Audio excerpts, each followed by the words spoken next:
I'm out here in the field. This may not be a field to some, because I'll show you some cement there.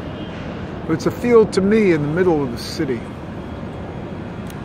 Here's my wall. That's my Wailing Wall. I woke up this morning. There's a morning Muse. I woke up this morning, I wasn't coming out. Bad digestion. And then I remembered Yitzhak. I remembered Zahak, to laugh. And then I remembered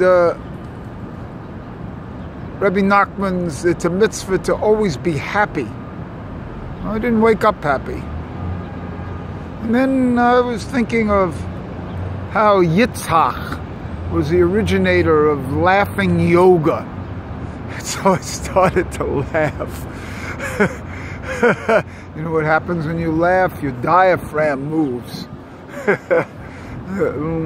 Very much like a Kundalini action when you're doing breath of fire.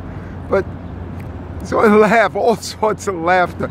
It looks a little weird, doesn't it?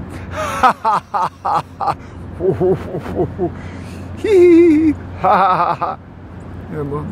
Try it. That's laughing yoga. Originated by Yitzhak. Sarah. To laugh. Zahak. Then so I came out to the field. Then I started to hit some balls here against the wall. How everybody's looking at the ball, staring at the ball, you know, using their eyes. But there's another level, the level of the hands. The eyes have to line things up. Did you ever see Stevie Wonder play tennis? No. The eyes have to line things up. But after they're lined up with the eyes, then the hands take over, and then you can see Stevie Wonder again playing the piano. You see, the hands take over after the eyes. The eyes make some alignment, but the hands are the fifth dimension. See? Touch, feel. So there's a fifth world here. There's a fifth world. And the fifth world is the world of feel, of touch. You see? The hands. So the eyes take over from the hands. I mean, the hands take over from the eyes. And this is very important, especially in tennis, because you can move. You get the alignment in the fourth dimension, then the fifth dimension. The feel takes over, the hands take over. And the hands hit the ball. Then the next thing that came to me in this wonderful morning of laughter, of tennis, with the realizing that the hands take over from the eyes. And then I realized that, you see the sky above me? In the old days, the Adam Kadmon, the first men, you see, the first men that were out there, it was all daylight. There was no artificial light. There was no electricity. Candles were a big deal. You see? How could you have candles outside blowing in the wind? Had to be indoors for the lights. Anyway, first men were all daytime people. Daylight people. The sun was their light. And so this light was that's why the real Tzaddikim, Hasidim, today wake up with this first spark of the sun. And the afternoon prayer, the afternoon prayer is the prayer, because it's going to be dark soon. And then the day ends with the dark.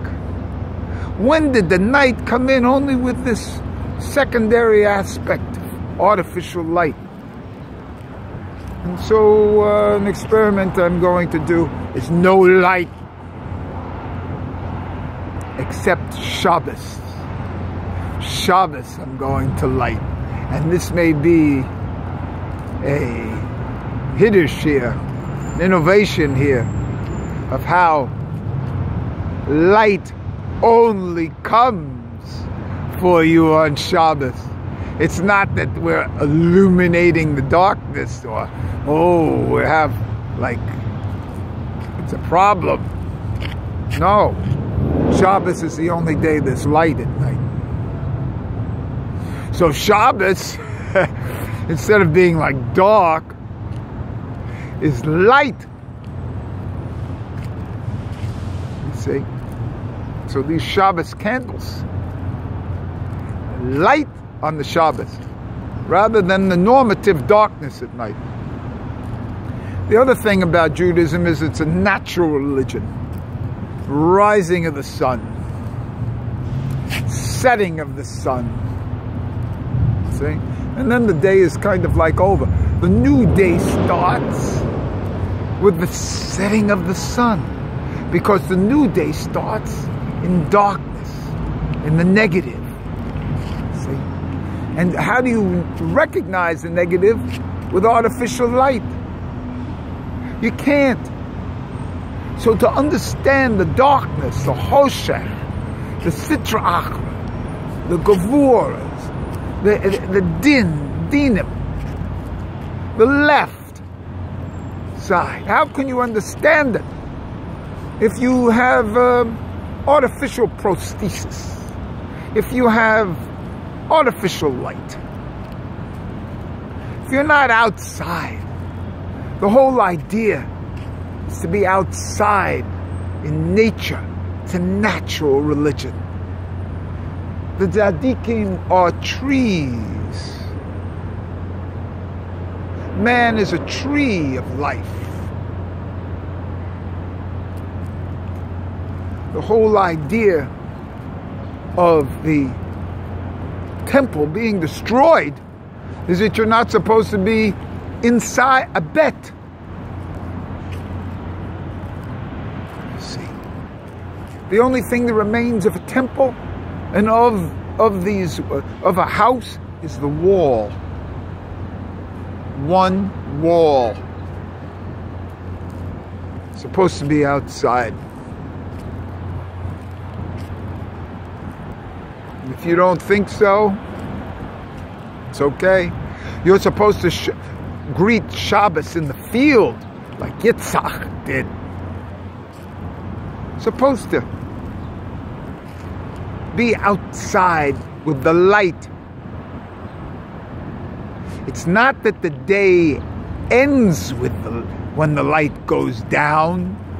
It's the end of day. No, that's the beginning of the next day.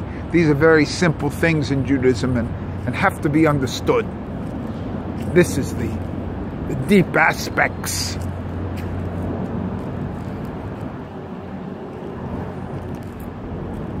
Light is only on Shabbos. The only time we light these fires. Shabbos. Not days of the week. It's a daytime religion. And we know this. Anyway, that's a morning Muse this morning. Out against the wall here, playing my tennis, relying on my hands, the dimension higher than the eyes.